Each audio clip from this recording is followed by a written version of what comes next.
Welcome back, everybody. So today's video is going to be another character design video, and this one's actually going to be a little bit different because this one is part of a new sub-series.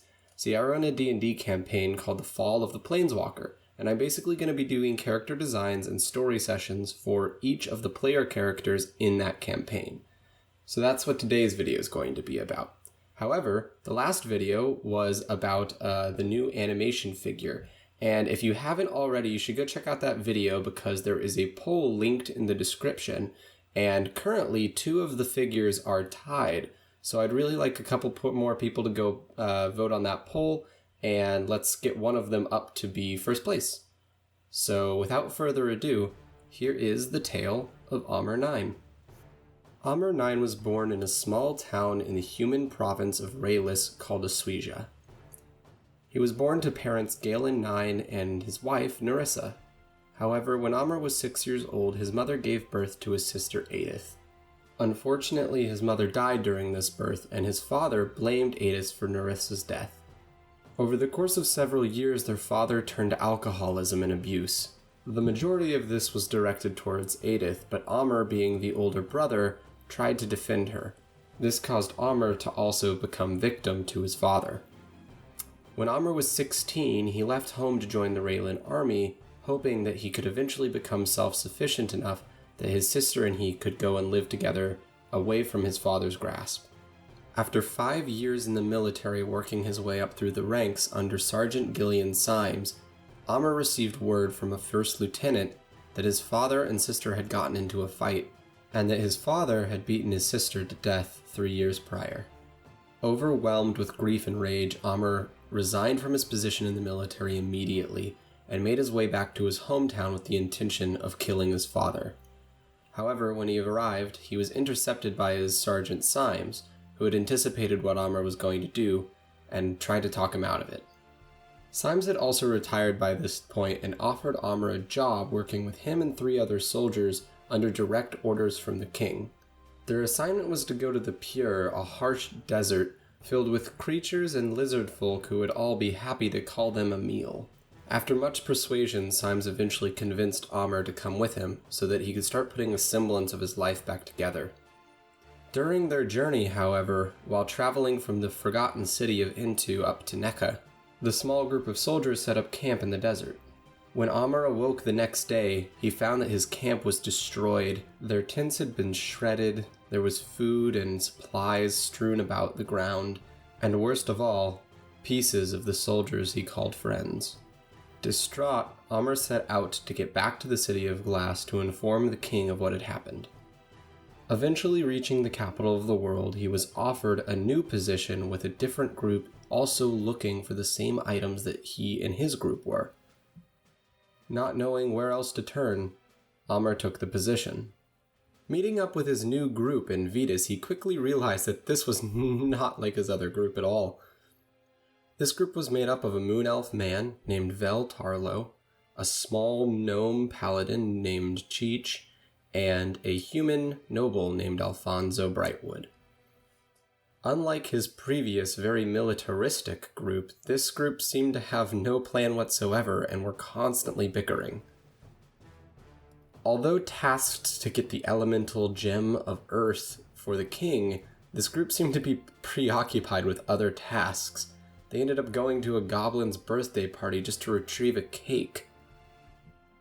Although annoyed by their whimsical nature, Amer did stick with the group, and eventually they got around to doing their job.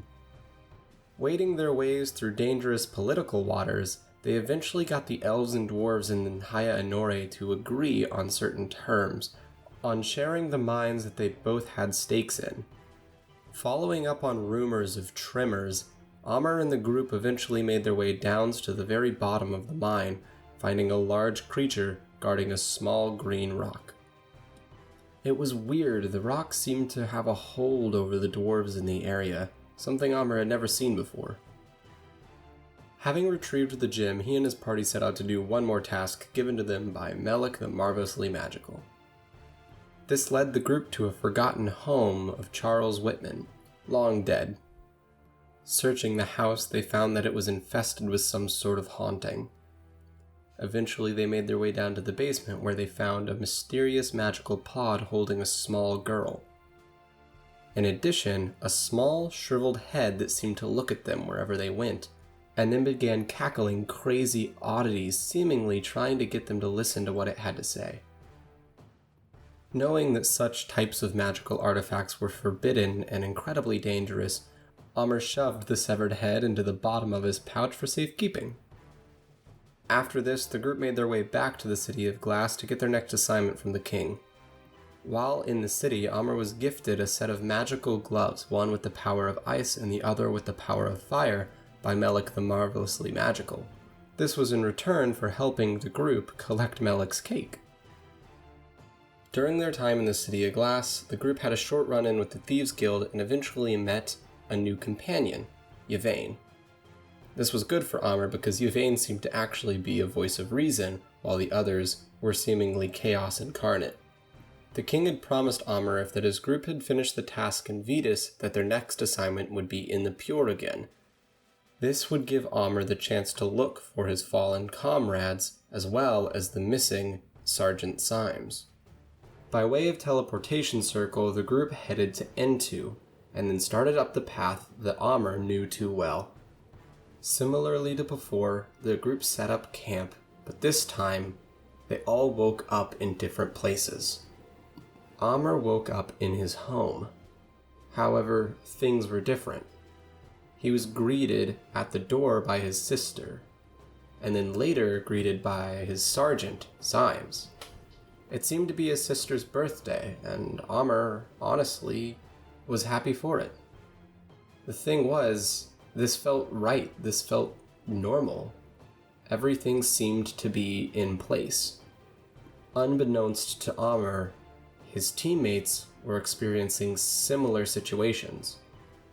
However, soon some of them began to realize it wasn't real. While Amer dreamt of his family the way he wished it was, his teammates fought to save him.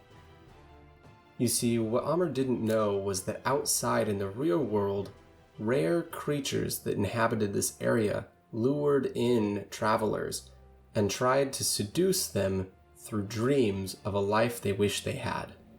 However, in the meanwhile, they fed off of the travelers' psychic energy, slowly draining them of life. Amer's new associates fought tooth and nail and eventually awoke him. Together, defeating the Sirens of the Sand, the group found another man.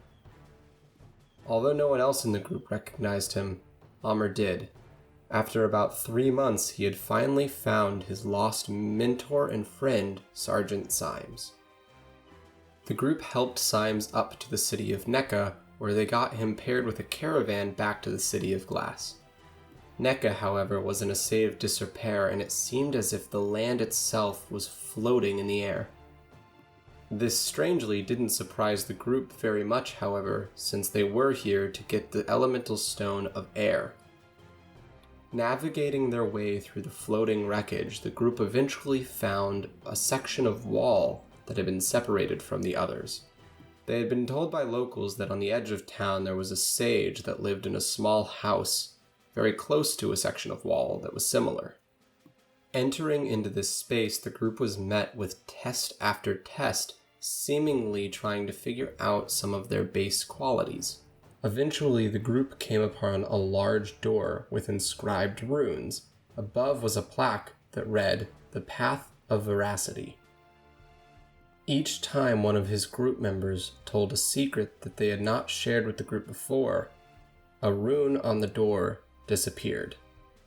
But Amer didn't trust these people. He didn't know them. How did he know that they wouldn't just turn around and stab him in the back the first chance they got? No, there was no way he was going to tell these people his past. Instead, Amer retrieved one of the few magical items that he owned, also gifted to him by Melek the Marvelously Magical. This item was a small teddy bear with glowing blue eyes that when told a secret would hold on to it for you. The user of the bear would then completely forget the memory of the secret that was told, and it would be stored into the bear until asked for it back. Amer, knowing that the door would not open unless a sufficient secret was told, whispered to the bear of his sister. Immediately, all of the grief, anguish, and despair that Amer felt for the death of his sister, the weight of his world, was lifted off of him. The last rune on the door faded, and it swung open.